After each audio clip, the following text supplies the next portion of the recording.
Okay. Yes. Recorded. Yes. So thank you very much, Puchanawit, for the response. Yeah. Uh, it is true that one of the one of the moral messages that we can take from this story is that harus jujur ya. We have to be honest to everyone, even though that we are actually in the, what is it? In the urgent condition, di situasi yang tidak enak, di kondisi yang tidak enak, dan a lot of enforcement, banyak paksaan begitu ya. The point is that we have to be honest. So if in the first place Roro Conggrang would like to reject Bandung Bondowoso, then just be honest. Yeah. So without using any kind of subtle rejection or what is it? Figurative rejection, daripada membuat penolakan yang secara halus, lebih baik langsung ditolak saja. Dan selain itu, mungkin ada lagi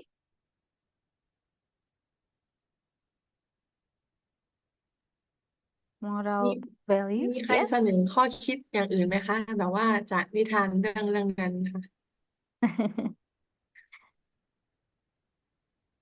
Okay. We cannot convince someone with love. Okay. Yeah. You cannot. Sorry, would you please repeat, Ibu Siriporn? Convince someone to do something. Okay. Yeah. Okay. Convince someone to do something. Thank you so much, Ibu Siriporn. Especially about love. Especially about love for someone you love. Okay. Thank you so much, Ibu Siriporn. Yeah, it's an interesting response. Yeah. When we see from Pandung Pondowoso's point of view, yeah, even though that we see him as a villain in this story, but without realizing it, he actually showed his pure love to Roro Jonggrang. Ya, menunjukkan rasa cintanya kepada Roro Jonggrang. He did everything as what Roro Jonggrang asked to him. Yeah, so he fulfilled all of Roro Jonggrang's wishes, requests, or conquests just in order to show his love to her. Yes, thank you very much for all the responses. Okay. And then any questions, or maybe you find some difficulties to understand the story? I have a question. Sure. From the story, is Bondowoso killed the father of Roro Jonggrang? Yeah. Yes. Then I still don't understand that because he a bad person. If he killed someone's father, how could he fall in love and hope the girl to be nice back? Because he killed the father of the girl. Is it Yes, yes. more story behind? I'm a bit confused. Yeah. Yeah, I agree with Kun Supicha. I'm confused too. At the beginning of the story, he killed the princess' father. Yeah, I know. Thank you very much, Ibu Supicha, for the response. We know that it sounds ridiculous, or what is it? It sounds illogical when we, at some point, when we try to understand this story. But anyways, it is a folk tale, ya, atau cerita rakyat. Sometimes the plot can be quite surprising, and it is also unpredictable. And sometimes it is also beyond our logic, but usually in our perspectives, we only accept the messages, the moral messages that we can take, even though sometimes when we talk about rationality, it doesn't meet the logic, it doesn't meet our logic, but people here only take moral messages that we can apply in real life. We know sometimes we actually have no idea whether this story is real or not. But the artifacts, the historical artifacts of Prambanan Temple exist. So what we can do now or recently is that preserving this place, preserving the existence of Roro Jonggrang's value. So yes, we don't need to think about the story or the plot too much, ibu-ibu. Yeah, so at least we can take the message from the story. Okay? Yes, thank you very much. Okay, let's move on to the next story, the second story. I'm pretty sure that maybe the story will be absurd as well. That is beyond our logic. But anyway, let's just enjoy the story.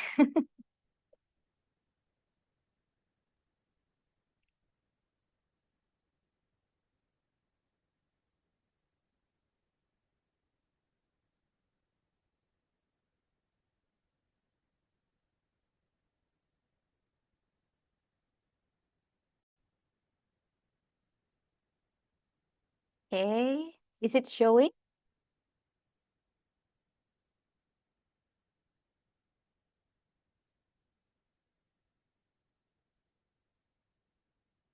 Okay, so the second story is about Princess Rindang Bulan. So once again, I'm going to repeat the setting of the story. The story took place in Bengkulu, South Sumatra, one of the provinces from Indonesia.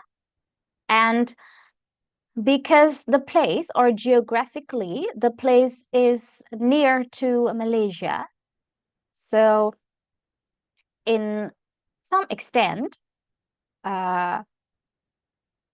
people also adjust and insert or interplay Malay culture.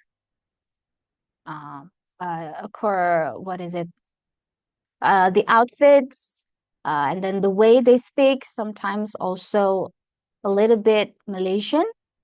And then, the stories or any kind of folk tales are also adapted. Okay, so let's take a look at the story here. On the tranquil banks of the Musi River stood a kingdom called Sakayu. From there was born the story of a radiant princess, Princess Serindang Bulan. Okay, and then the second part is Princess Serindang Bulan was loved by the people for her beautiful features and gentle heart. She loved the night, the silent sky, and silent prayer.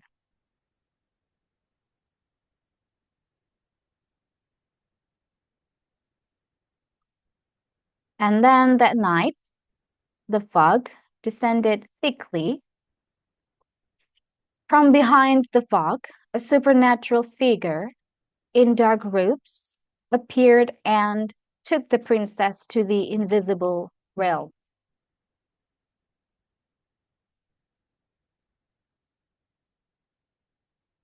And then the princess woke up in another world, a crystal palace in a supernatural land. There, hospitality feels like a noose. And then the supernatural king wanted Serindang Bulan as his queen, but the princess refused gently. Her heart was for her country. And then the princess was locked up, treated to the delicacies of the ethereal world that she did not touch. She survived only on water from the garden fountain. In silence, the princess planned an escape. She watches the sky change, marking the passage and time as the magic weakens.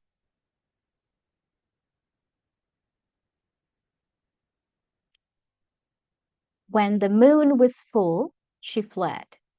The guardian creatures give chase. Magic blows in their wake.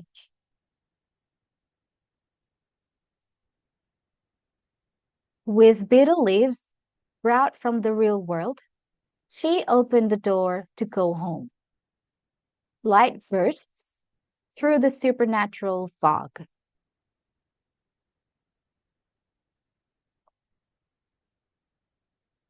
She returned to the world. Her hair was partially white. Her body was weak. Sorry, this is her. Typo. But her spirit was never extinguished. And then the king of Sakayu welcomed his daughter with tears. Serindang Bulan had returned from a world untouched by humans.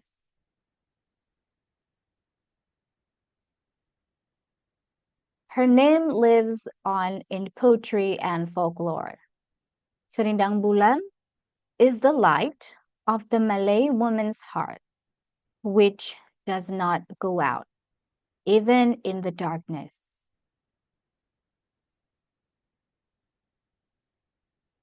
Okay, thank you very much.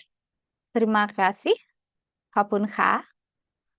So that's the end of the story of Princess Serindang Bulan atau Putri Serindang Bulan. So from the story before, can we take a moral message from the story? So what is the message that we can take from the story?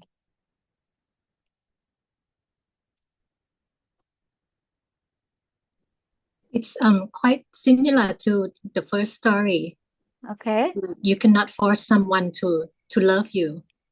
Something like that, right? Yes. Yeah, that's the first part that we can take. The message is that, yes, we cannot force someone to love us. Yeah.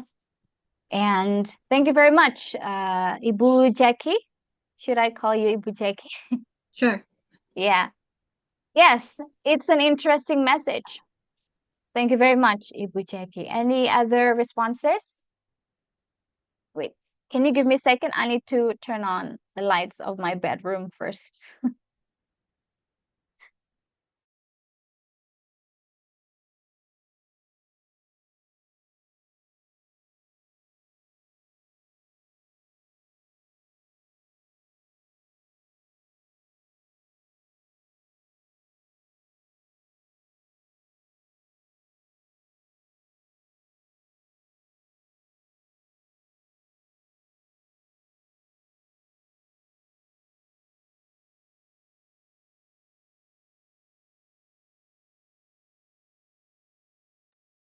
Okay, yes, so I'm back.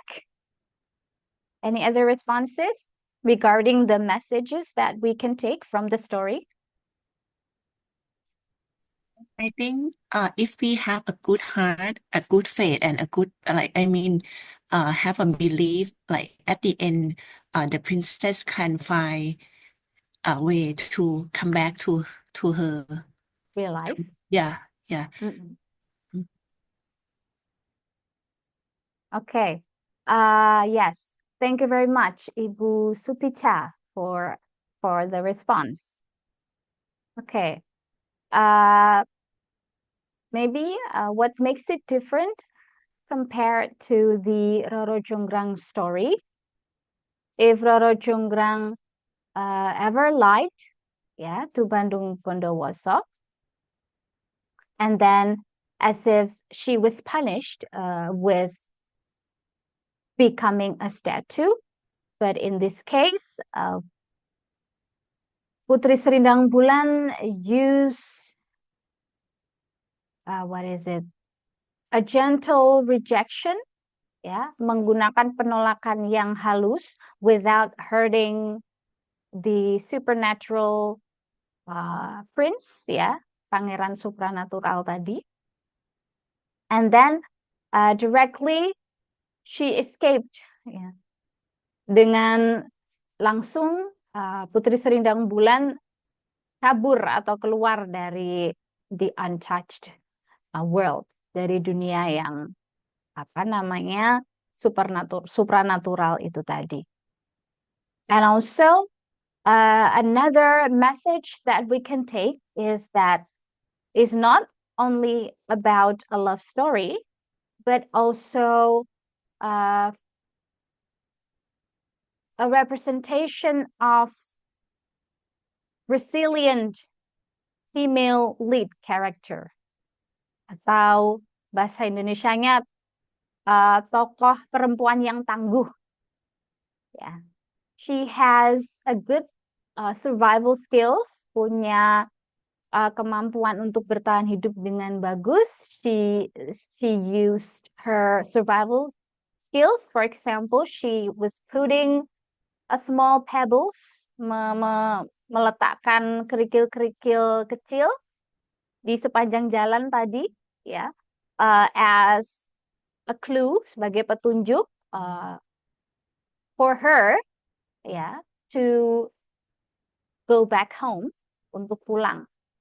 Jadi tidak hanya sekedar kisah cinta saja atau cerita cinta saja, tapi cerita ini juga menunjukkan bahwa menjadi seorang perempuan itu harus resilient atau tangguh gitu. Okay, so we are also shown or performed a masculine side of a princess. Jadi kita juga ditunjukkan sisi maskulin dari tokoh putri yang ada di cerita ini. Ya. Yeah. Okay, so any questions? Ada pertanyaan sejauh ini? Okay. Do you guys think that this story is more logical compared to Roro Jonggrang's story? Maka cerita Putri Serindang Bulan ini lebih logis, lebih rasional daripada cerita dari Putri Roro Jonggrang, ibu-ibu?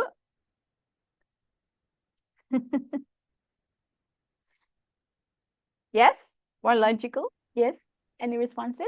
The motto at the end, why does it teach us the woman not to go out in the darkness, or what does it mean? The message or the moral message? Yeah, another message. Well, yes, we can also take that as one of the moral message. Yeah, it is actually quite common that women are ethically not allowed to go outside in the middle of the night because we can't ever know what is going to happen in the outside. Well, sometimes, yeah, it is quite relatable as well with our recent lives that unfortunately public space is not quite safe for women. Yeah. Thank you very much, Ibu Supicha, for adding the moral message from the story. Okay. Thank you. So after we talked about those two stories, Indonesian folk tales that contain female lead characters. So I'm going to explain more about the representation of both female characters in the story and its correlation with Indonesian culture, uh, Indonesian society, Indonesian social practices, and so on and so forth. Okay, I'm going to show the PPT, the next PPT. But first, I need to make sure whether those three PPTs already sent to the chat box. So yes, so are they already sent to the chat box, Ibu-ibu? Sudah terkirim semua ya PPT-nya? I haven't got one. Can you send me again? Okay, sure. Terima kasih. Yes, sama-sama. So I'll be re-uploading the 3 PPT again.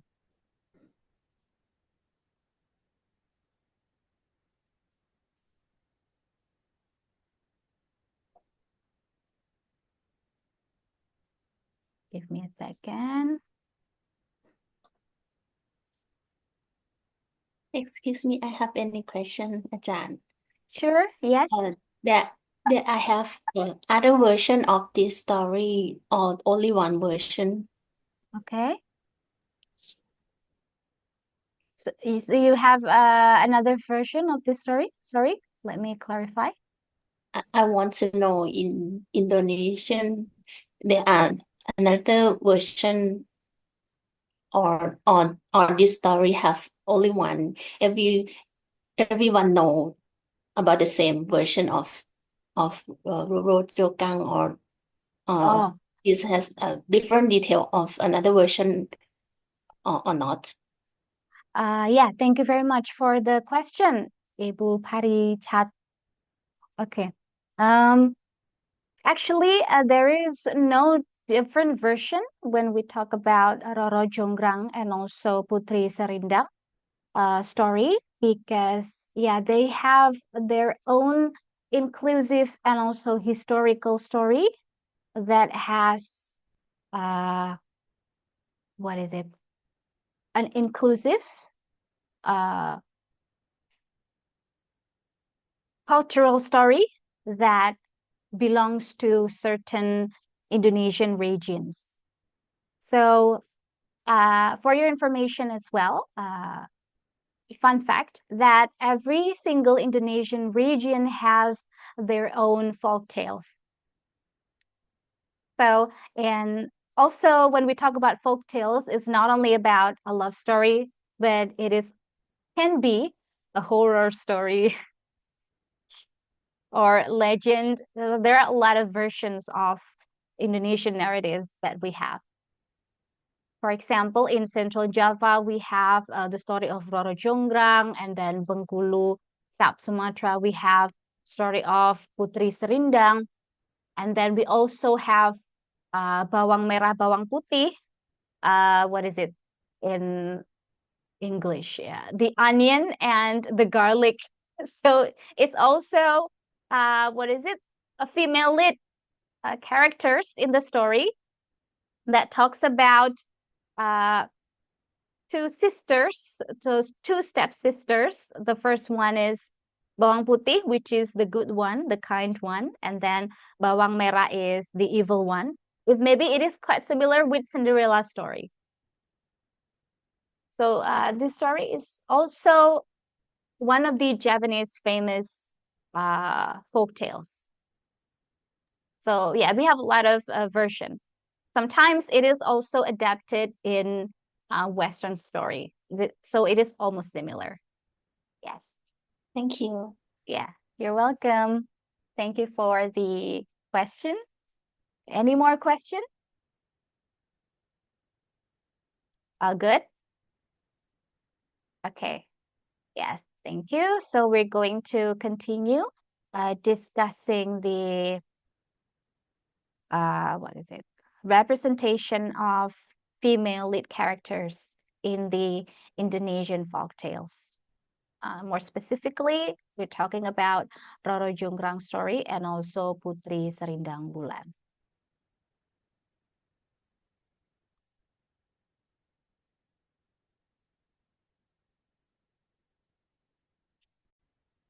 Okay, yes. So is the PPT showing there? Okay. Yes. Let me.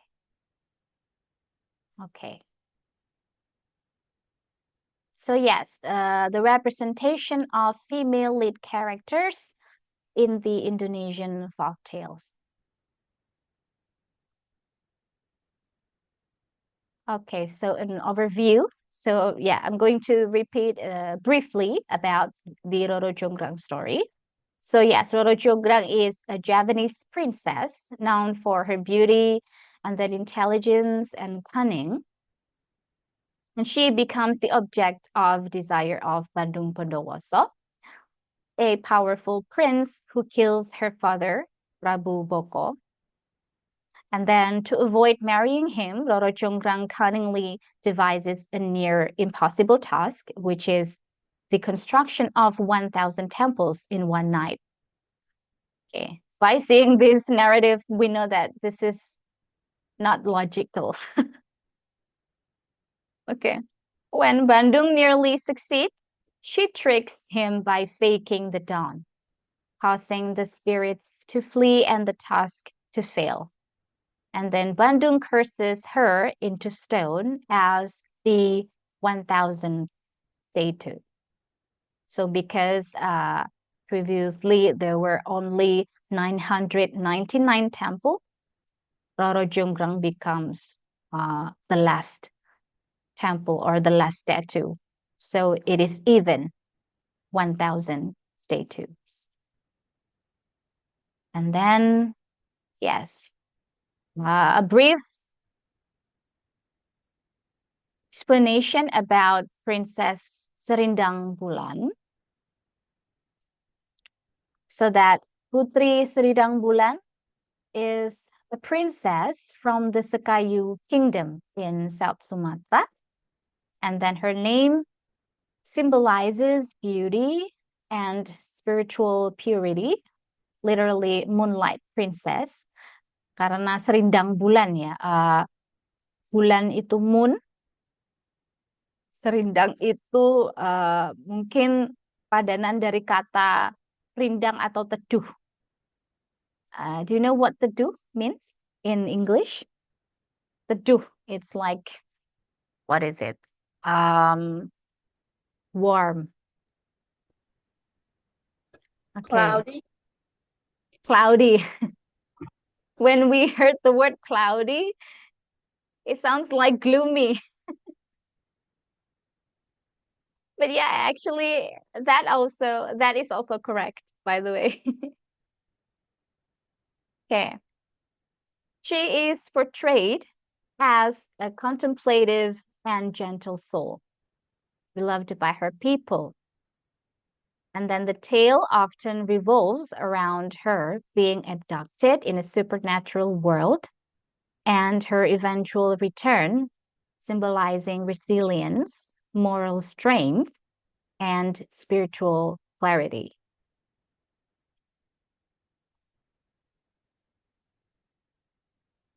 Okay, wait. Oh, okay.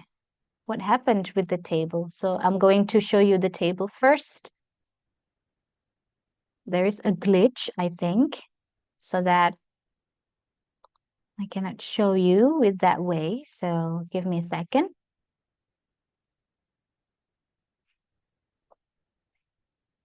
Okay.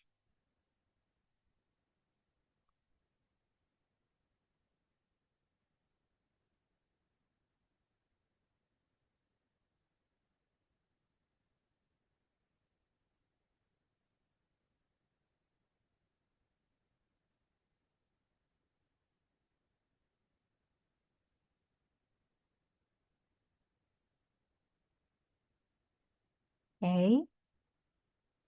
Wait a second.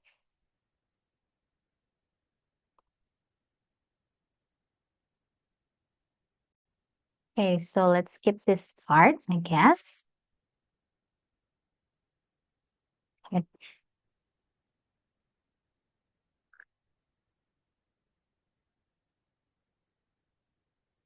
Okay, so when we talk about the interpretation of both female characters from the folk tales, yeah, so Roro Jonggrang here represents a woman who actively resists male authority, even at the cost of being cursed. So she, well, maybe long time ago, I think rejecting a man could be taboo. Yeah, to be considered as taboo.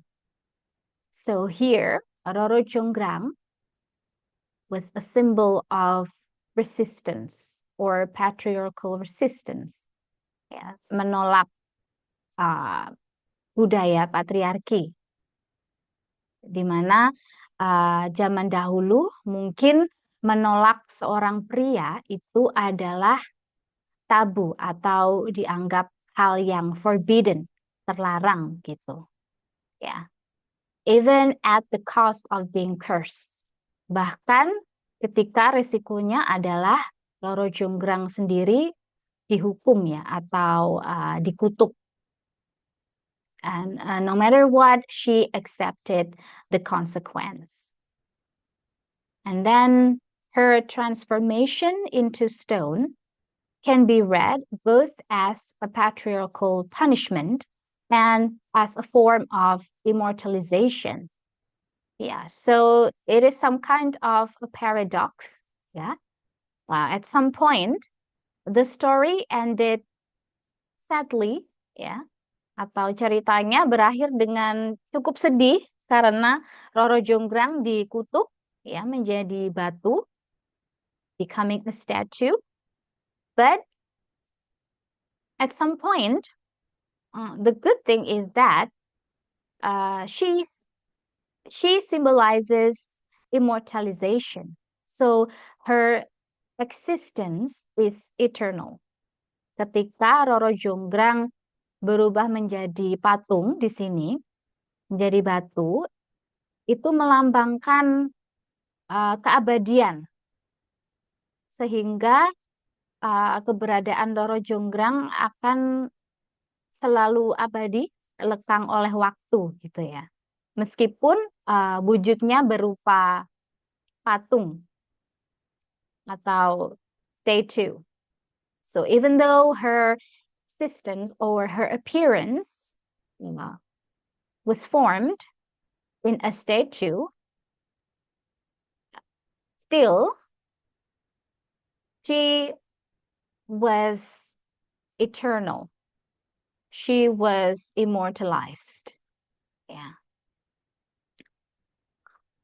And then, meanwhile, Serindang Bulan represents the idealized moral female figure, quiet, introspective, and redemptive, whose story emphasizes endurance, purity, and the sacred feminine. Untuk Putri Serindang Bulan ini merepresentasikan female figure yang tenang, ya, quiet female figure, introspective, yang selalu berhati-hati dalam bertindak, dan the story emphasizes endurance, melambangkan sebuah perjuangan dan juga kemurnian, dan and also a sacred feminine, femininitas yang suci. So she also keep keep her femininity and also keep her respect, even though she doesn't like the supernatural prince. Yeah. She doesn't show any bad response to the supernatural prince. Then she only showed her subtle rejection without hurting the prince. It shows her respect. Yeah. Even though, yeah, she's dealing with someone that she didn't like. Okay. And then, yeah, let's talk about the cultural symbolism and values.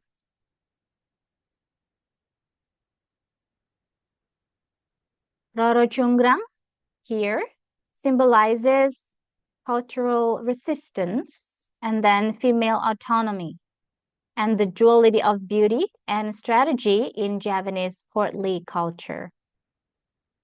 So yes, Ratu Roro Chungrang ini sebenarnya juga menggambarkan tentang sosok pemimpin dari perempuan Jawa, ya, yang memiliki duality or dualitas. Selain cantik atau selain kecantikannya, dia juga memiliki strategi. Ya, mungkin we can, what is it? Take it as that she's dealing a war. Yeah, dealing with a war, and then she actually enables to put strategic plans in order to win the war or in order to win the battle. From the way that she come up with the task or with conquest towards Bandung Bondowoso, dari dia memberikan tugas kepada Bandung Bondowoso to build 1,000 temples, untuk membuat 1,000 candi, ya. She has a strategy. I mean, like, without rejecting the prince deliberately, that will hurt his heart. She She used another strategy in order to make Bandung Bondowoso lost, and then was indirectly defeated. So we see as if Roro Chungrang was facing a battle, and then she has a good strategy. So her, she was also quite smart in, deceiving Bandung Bondowoso, dalam memberikan tipu muslihat kepada Bandung Bondowoso. And then her stone transformation is not only tragic, but also a sacred embodiment. Jadi, people, Javanese people, or especially here Central Java, they see the transformation of Roro Chungrang. It's not only about a tragic story, but also a sacred historical artifacts, sebagai benda yang holy, yang suci, gitu. And no matter what, it contains a strong spiritual power. Until there is a myth or there is a belief that for those who are able to go up to the temple, to the topest temple, and then unable to touch Roro Chungrang's statue, then all your wishes will come true.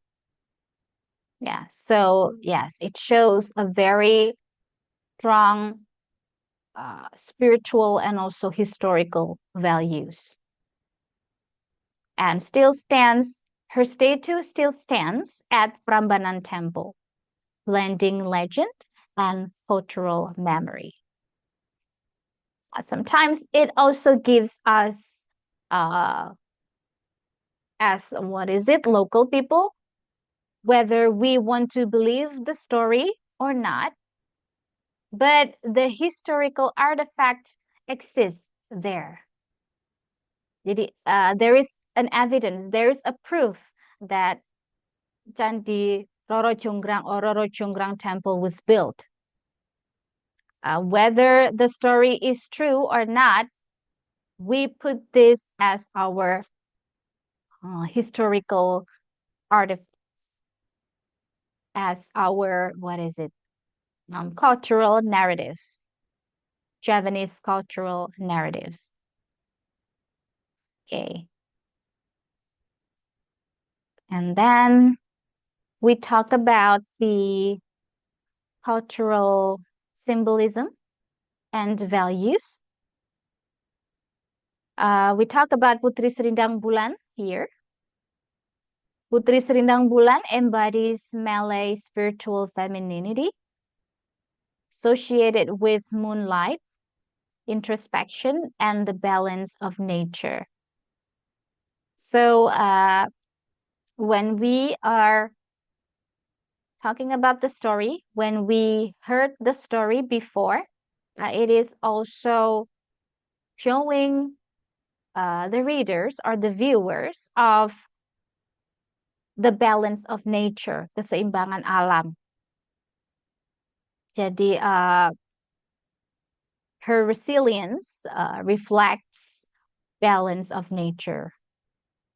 Jadi another message that we can take from this story, from this narrative, is that it is more than just, as I said before, a love story and then having survival skills and resilience, but also our responsibility to keep the nature balance. So as a human being, we have the responsibility to keep our mother nature.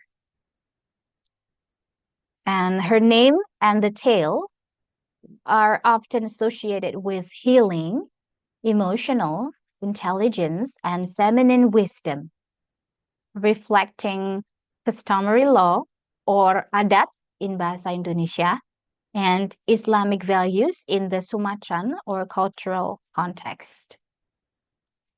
Okay, so it contains a lot of interpretations and also reflections. It's not only about believing local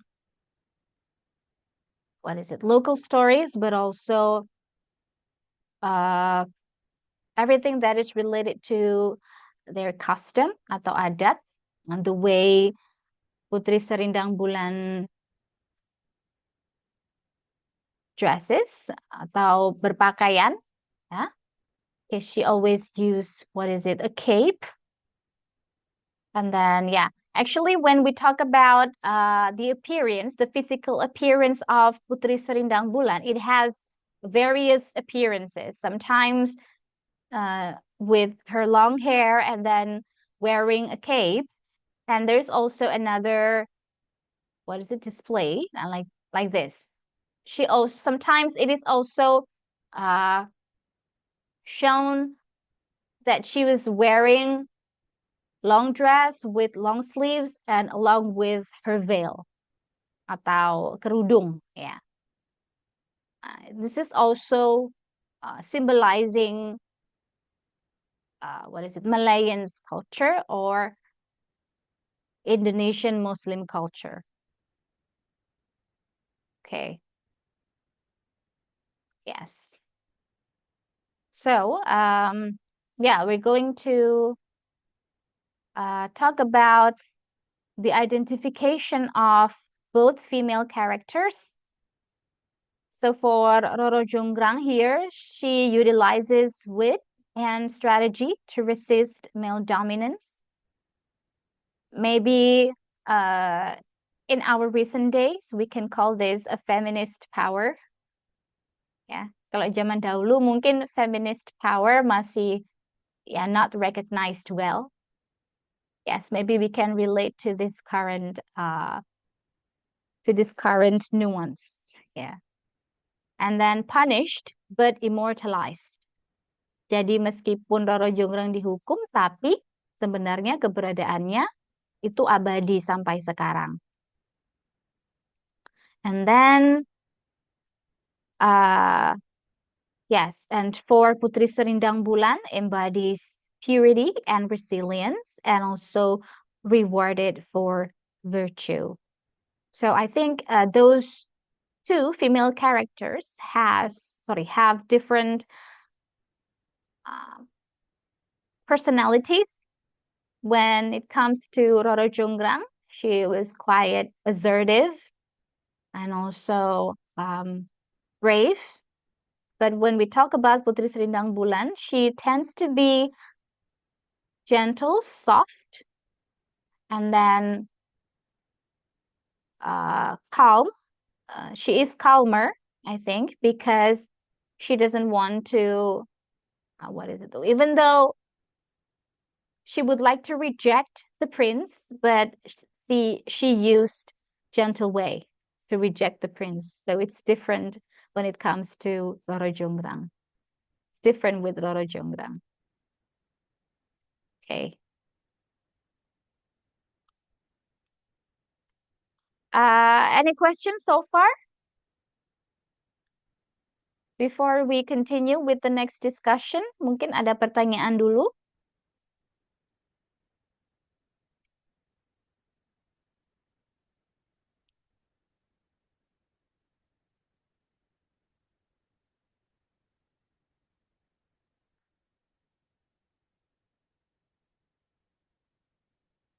Belum ada pertanyaan ya?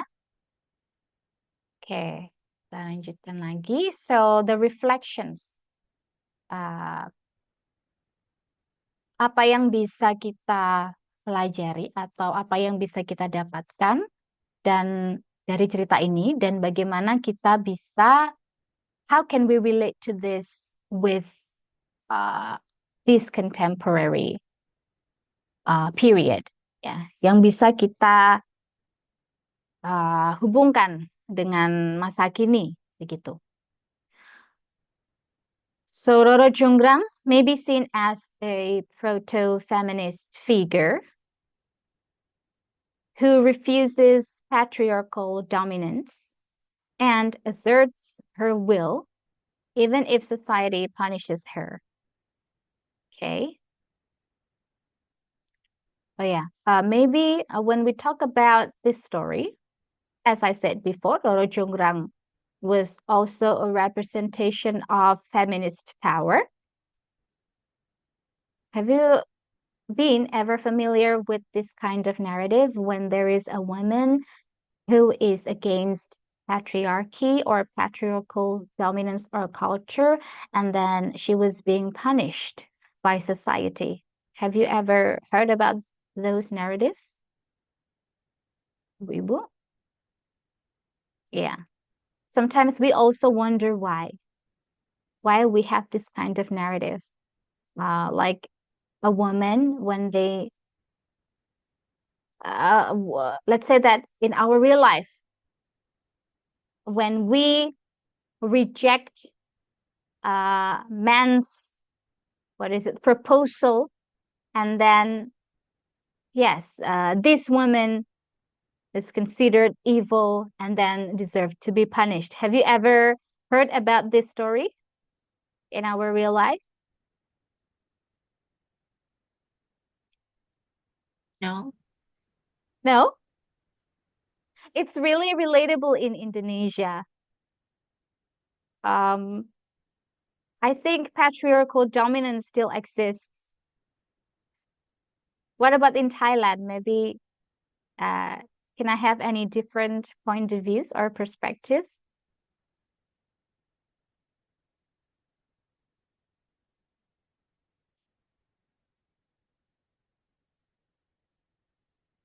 Yes, any responses? Ibu? I think in Thailand, Yes. women always like have like a taboo more than the man. Some place the woman cannot be inside, but the man is okay. For example, in the temple, the north of Thailand, and I think it's related with the Buddhist like and your questions I heard the news like ISIS or in the another cultures I think is more than in Thailand. It's do you understand me? I'm not good in English. I'm sorry. Yeah, that's really okay. Thank you very much, by the way, for the response. And Yes. and for the story of two women Ro Jong Yes. and Seridang Bulan can we assume that finally the woman cannot be like escape from the power of the man? Yes. Like even if you use the like tricky way to try to be like resist the man, you have to like punishment, and if you like try to resist with the right way or the white way, but it's okay. But finally, you cannot like choose the way by yourself because you are the woman, right? Yeah, I think so. Thank you very much. Thank you very much for the response, Ibu Parichat. Yeah, I know. Yeah, it's very relatable. Thank you. The thing is that when we see these stories, we realize that women actually have a lot of choices in order to determine their lives. So yeah, sometimes it's quite, what is it? It's quite concerning when we see that the narrative about a woman who deserved to be punished just because she would like to fight against patriarchal culture or patriarchal dominance. Yeah. This also reflects Indonesian, what is it, culture that used to be patriarchal as well, who used to put men first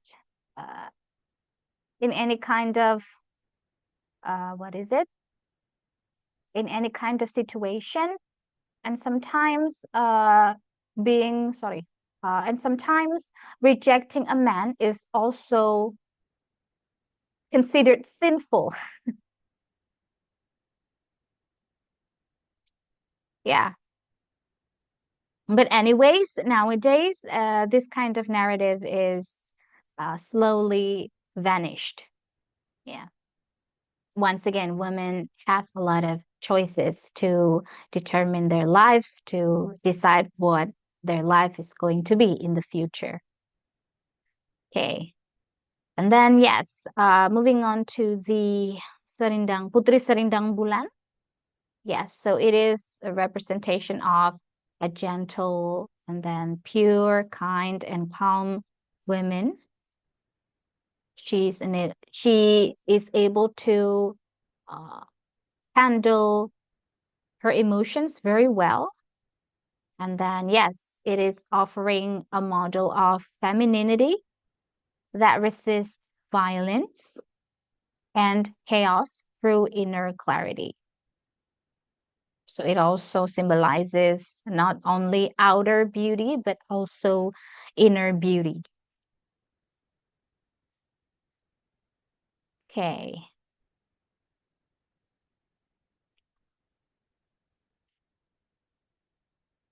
Yes, before we talk about the conclusion, I'd like to have a very fruitful discussion with all of you guys regarding women issue and also, what is it?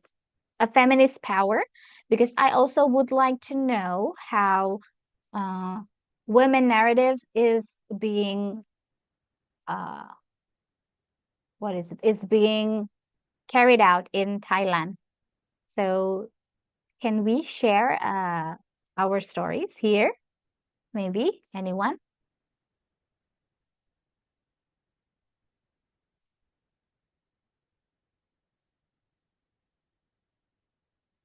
Is there also any other what is it? Folk tales in Thailand with female lead uh, characters that also symbolizes feminist power, and so on and so forth?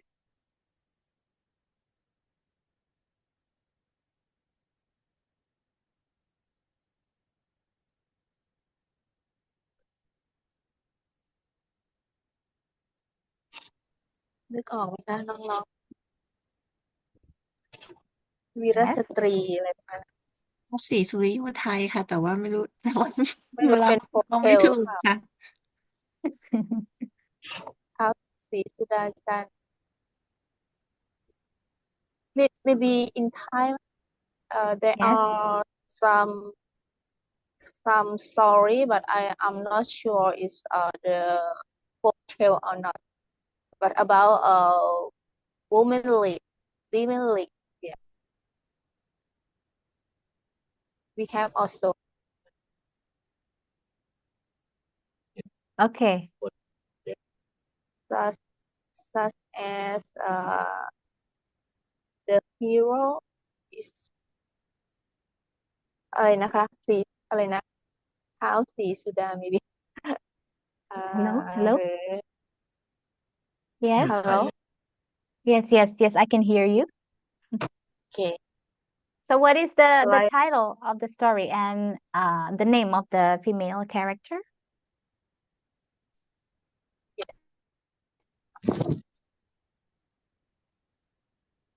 Hello. by the pahlawan like something like this Okay.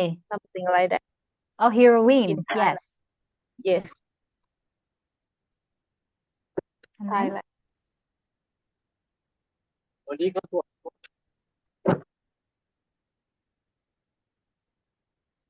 มีเรื่องอื่น hello. ไหมคะน้อง Hello. ๆ maybe another friend can share น้องพอจะรู้จัก I'm sorry, I cannot hear you. Maybe the poor connection.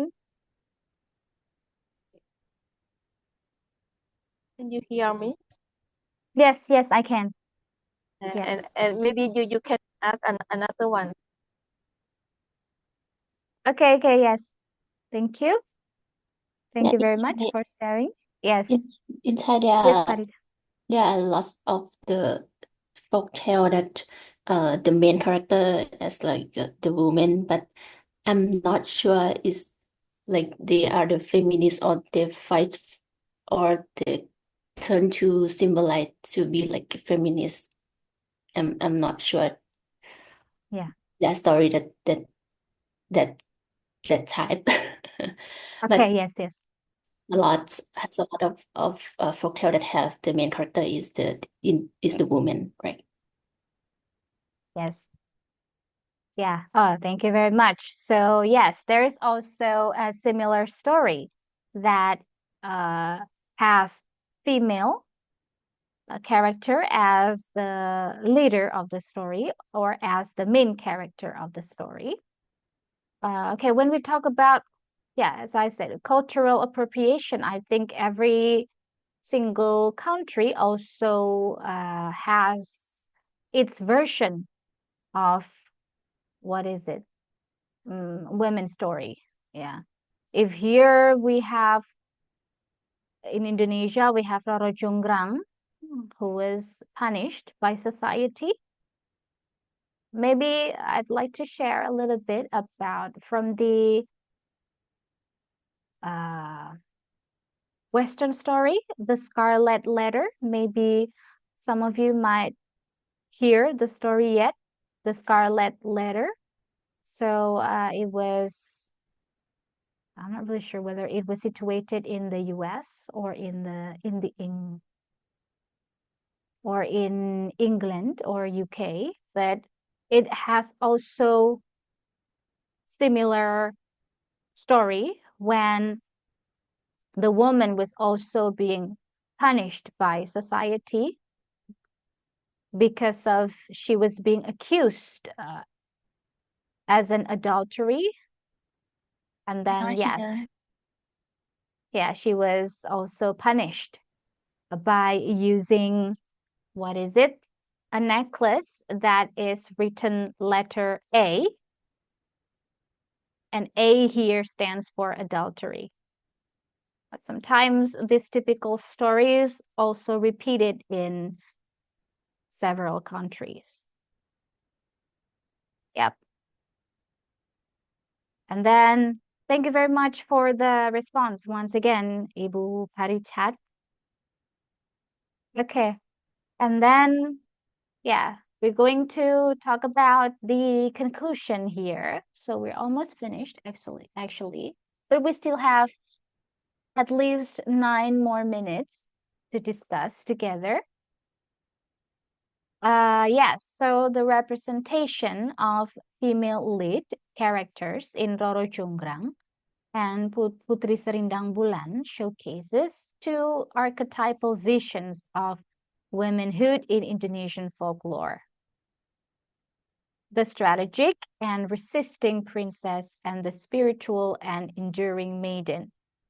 These narratives not only preserve local cultural values, but also provide rich terrain for gender analysis, illustrating how women have been imagined as both agents and symbols within traditional society.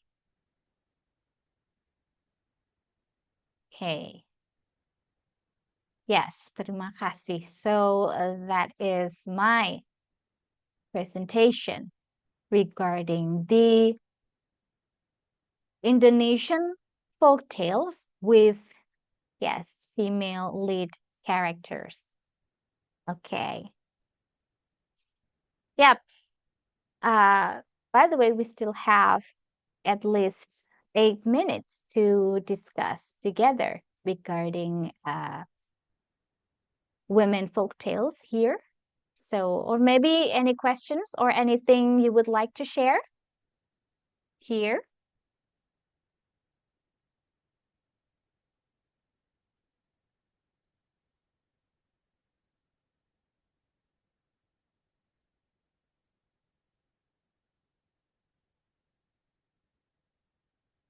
Oh yeah, sometimes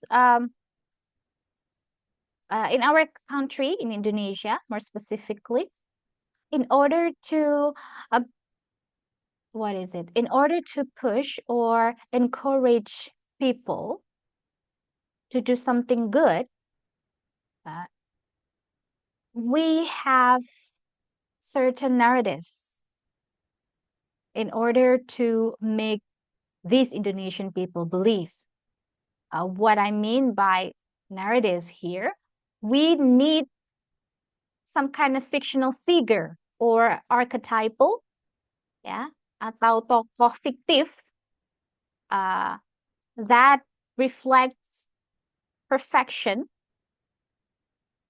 which is having a good looking and then with good behavior, attitude, manner, also smart and strong, and then independent, and then they have what is it? uh, they have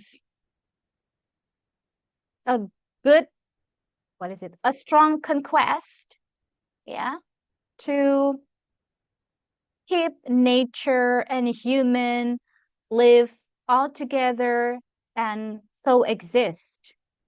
Sometimes this kind of narratives need to be built in order to raise the people's awareness to conserve our Mother Earth, our nature.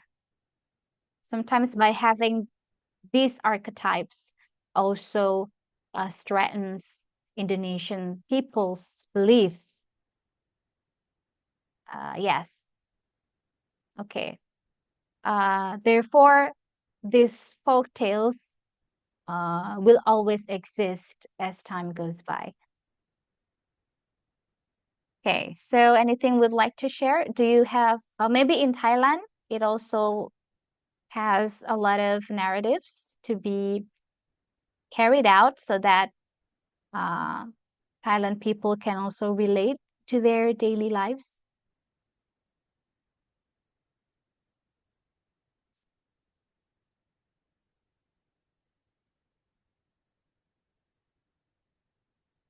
Apakah, let me give you a question. Uh, apakah dengan cerita-cerita rakyat seperti ini, also from the moral message that we can take on each story, gives us some perspectives to enhance or to strengthen our, what is it? Our rationale to become a better person, to become a better individual. Do you think so? Why? Why do we have a very strong belief with what is it? Certain narratives or local stories?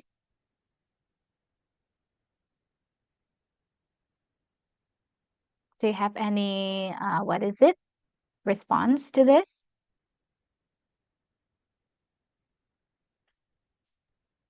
Your Kenapa? question, Yes.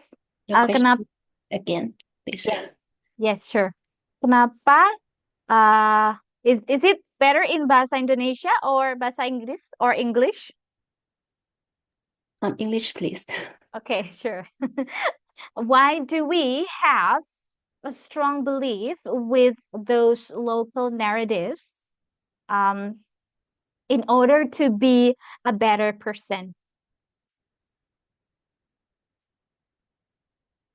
So yes, the answer, there is no wrong or right in this answer, so no worries. Nowadays, people like has a strong belief in this folk tale, right? Yes, Why? Right. yes. I think it maybe it's more function to like the feeling of the people more than like the rule from